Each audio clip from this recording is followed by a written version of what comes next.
ये आजादी से पहले की बात है, जब भारत अपने वजूद को खोजने में संघर्ष कर रहा था।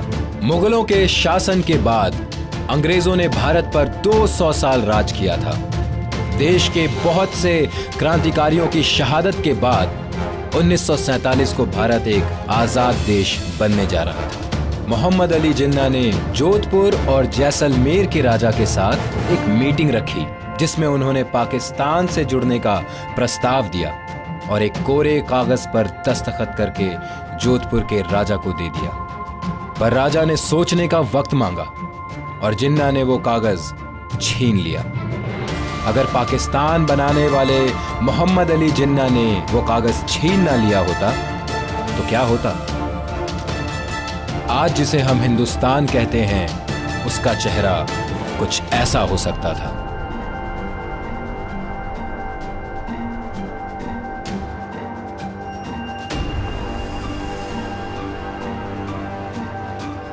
एक तरफ तो हम ये सोचते आ रहे हैं कि अंग्रेजों ने भारत को एक सूत्र में बांध दिया था, लेकिन 565 अलग अलग देशों की बात कहां से आई?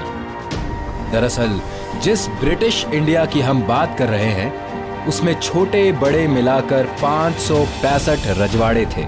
इन रियासतों पर अंग्रेजों का परोक्ष शासन था। इन राजाओं की अपनी फौज, अपनी पुलिस, अपना कानून और कुछ की तो अपनी करेंसी तक होती थी। इन रजवाड़ों ने ब्रिटेन की गुलामी कबूल कर ली थी, जिसे पैरामाउंसी कहते थे। लेकिन अब जब अंग्रेज भारत छोड़ के जा रहे थे, उन्होंने कहा कि पैरामाउंसी भी खत्म होगी और सभी रजवाड़े अपना भविष्य चुनने के लिए स्वतंत्र होंगे। अपनी निजी सेना, रजाकार सहित मजलिसे इत्तेहादुल मुस्लिमीन से समर्थन पाकर उस्मान अली ने अंग्रेजों के चले जाने के बाद 1947 में भारत सरकार के समक्ष समर्पण करने से इनकार कर दिया। अंग्रेजों के साथ विशेष गठबंधन की दुहाई देते हुए उन्होंने संयुक्त राष्ट्र संघ में हैदराबाद की पूर्ण स्वतंत्रता का अपना मामला रखा। उन्होंने अपनी सत्ता का समर्पण करने की भारत की चेतावनी को अस्वीकार कर दिया। 565 रजवाड़ों को एक बनाने की पशोपेक्ष में उलझे जवाहरलाल नेहरू ने सरदार वल्लभ भाई पटेल को अपने पास बुलाया। सरदार वल्लभ भाई पटेल वकील और राजनीतिज्ञ थे, जिनका 1928 से 1931 के बीच भारतीय राष्ट्रीय कांग्रेस के उद्देश्यों पर हो रही बहस में विचार था कि भारतीय राष्ट्रीय कांग्रेस का लक्ष्य स्वाधीनता नहीं, बल्कि ब्रिटिश राष्ट्रकुल के भीतर अधिराज्य का दर्जा प्राप्त करने का होना चाहिए। 5 जुलाई 1947 को सरदार पटेल ने रियासतों के प्रति नीति को स्पष्ट करते हुए कहा कि रियासतों को 3 विषयों सुरक्षा, विदेश तथा संचार व्यवस्था के आधार पर भारतीय संघ में शामिल किया जाएगा। भारत के तत्कालीन गृह मंत्री सरदार वल्लभ भाई पटेल ने भारतीय संघ में उन रियासतों का विलय किया जो स्वयं में संप्रभुता प्राप्त थी। उनका अलग झंडा और अलग शासक था।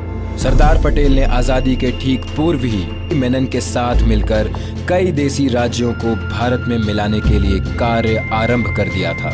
पटेल और मेनन ने देसी राज्यों को बहुत समझाया कि उन्हें स्वायत्तता देना संभव नहीं होगा। इसके परिणाम स्वरूप 3 रियासतें हैदराबाद, कश्मीर और जूनागढ़ को छोड़कर शेष सभी रजवाड़ों ने स्वेच्छता से भारत में विलय का प्रस्ताव स्वीकार कर लिया।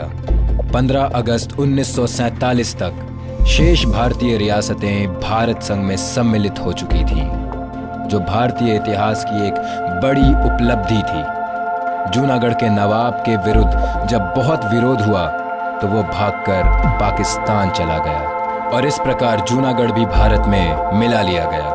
सरदार पटेल के बारे में द मैनचेस्टर गार्जियन अखबार ने लिखा था, एक ही व्यक्ति विद्रोही और राजनीतिज्ञ के रूप में कभी कभी सफल होता है।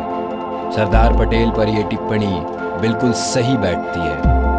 गृह मंत्री बनने के बाद भारतीय रियासतों के विलय की जिम्मेदारी उनको ही सौंपी गई थी। उन्होंने अपने दायित्वों का निर्वहन करते हुए 600 छोटी बड़ी रियासतों का भारत में विलय कराया। नीतिगत दृढ़ता के लिए राष्ट्रपिता ने उन्हें लौह पुरुष की उपाधि दी थी।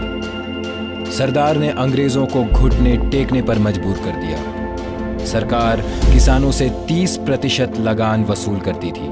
तभी सरदार ने किसान आंदोलन की स्थापना की और सरकार को 30% लगान से घटाकर 6% लगान तय करने पर मजबूर कर दिया। आज जो हिंदुस्तान में हम एक तिरंगे झंडे के नीचे कश्मीर से कन्याकुमारी, अटक से कटक, हिमालय से लेकर के सागर तक जो एक हिंदुस्तान देख रहे हैं, एक तिरंगे झंडे के नीचे हिंदुस्तान देख रहे हैं, उसका श्रेय सरदार वल्लभ भाई पटेल को जाता है। वही सरदार साहब ने आजादी के बाद तुरंत अंग्रेजों की सोच को हिंदुस्तान की धरती में दफना दिया, राजे रजवाड़ों को मिला लिया और एक भारत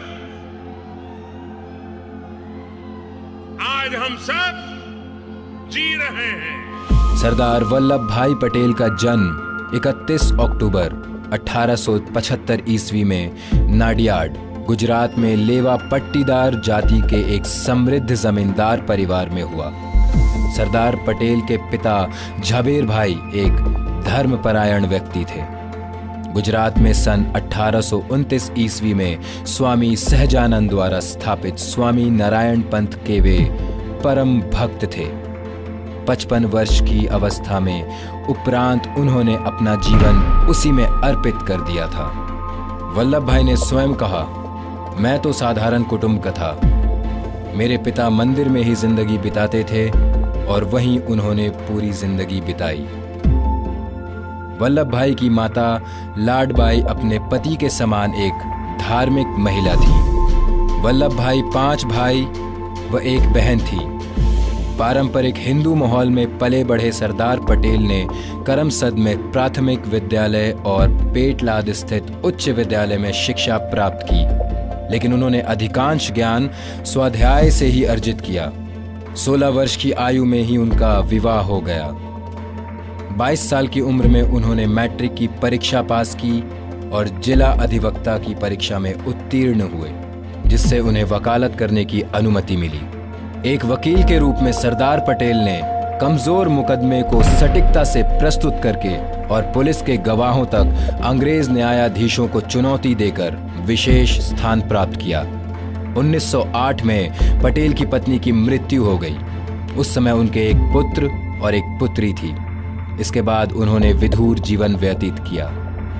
वकालत के पेशे में तरक्की करने के लिए कृत संकल्प पटेल ने मिडिल टेम्पल के अध्ययन के लिए अगस्त 1910 में लंदन की यात्रा की। वहां उन्होंने मनोयोग से अध्ययन किया और अंतिम परीक्षा में उच्च प्रतिष्ठा के साथ उत्तीर्ण हुए। फरवरी 1913 में भारत लौटकर सरदार पटेल अहमदाबाद में बस गए और तेजी से उन्नति करते हुए अहमदाबाद अधिवक्ता बार में अपराध कानून के अग्रणी बैरिस्टर बन गए। गंभीर और शालीन पटेल अपने उच्च स्तरीय तौर तरीकों और चुस्त अंग्रेजी पहनावे के लिए जाने जाते थे। वह अहमदाबाद के फैशन परस्त गुजरात क्लब में ब्रिज के चैंपियन होने के कारण भी विख्यात थे। 1917 तक वे भारत की राजनीतिक गतिविधियों के प्रति उदासीन रहे।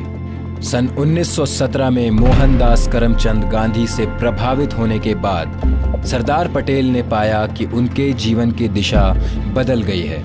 वे गांधी जी के सत्याग्रह के साथ तब तक जुड़े रहे जब तक वो अंग्रेजों के खिलाफ भारतीयों के संघर्ष में कारगर रहा, लेकिन उन्होंने कभी भी गांधी जी के नैतिक विश्वासों व आदर्शों का साथ नहीं छोड़ा।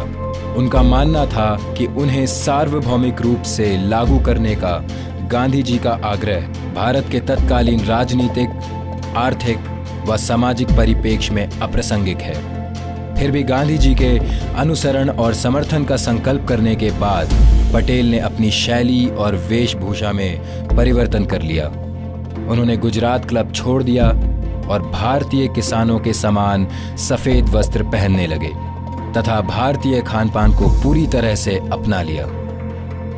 सन 1917 से 1924 तक सरदार पटेल ने अहमदनगर के पहले भारतीय निगम आयुक्त के रूप में सेवा प्रदान की और 1924 से 1928 तक वे इसके निर्वाचित नगरपालिका अध्यक्ष भी रहे। 1918 में उन्होंने अपनी पहली छाप छोड़ी। जब भारी वर्षा से फसल तबाह होने के बावजूद बंबई सरकार द्वारा पूरा सालाना लगान वसूलने के फैसले के विरुद्ध उन्होंने गुजरात के कैरा जिले में किसानों और काश्तकारों के जन आंदोलन की रूपरेखा बनाई। 1928 में पटेल ने बढ़े हुए करों के खिलाफ बारदोली के भूमिपतियों के संघर्ष का सफलतापूर्वक नेतृत्व किया। बारदोली सत्याग्रह के कुशल नेतृत्व के कारण उन्हें सरदार की उपाधि मिली और उसके बाद देश भर में राष्ट्रवादी नेता के रूप में उनकी पहचान बन गई। उन्हें व्यावहारिक, निर्णायक और यहाँ तक कि कठोर भी माना जाता था तथा अंग्रेज उन्हें एक खतरनाक शत्रु मानते थे।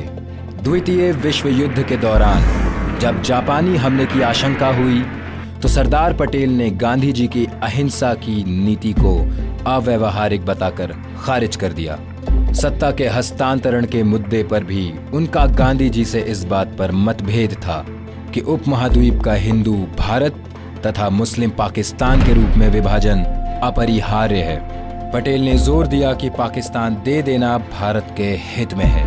1945 से 1946 में भारतीय राष्ट्रीय कांग्रेस के अध्यक्ष पद के लिए सरदार पटेल प्रमुख उम्मीदवार थे, लेकिन महात्मा गांधी ने एक बार फिर हस्तक्षेप करके जवाहरलाल नेहरू को अध्यक्ष बनवा दिया। कांग्रेस अध्यक्ष के रूप में नेहरू को ब्रिटिश वाइसरॉय ने अंतरिम सरकार के गठन के लिए आमंत्रित किया। इस प्रकार यदि घटनाक्रम सामान्य रहता तो सरदार पटेल भारत के पहले प्रधानमंत्री होते। सन 1991 में सरदार पटेल को भारत रत्न से सम्मानित किया गया और अहमदाबाद के हवाई अड्डे का नामकरण सरदार वल्लभ भाई पटेल अंतर्राष्ट्रीय हवाई अड्डा रखा गया। गुजरात के वल्लभ विद्यानगर में सरदार पटेल विश्वविद्यालय है।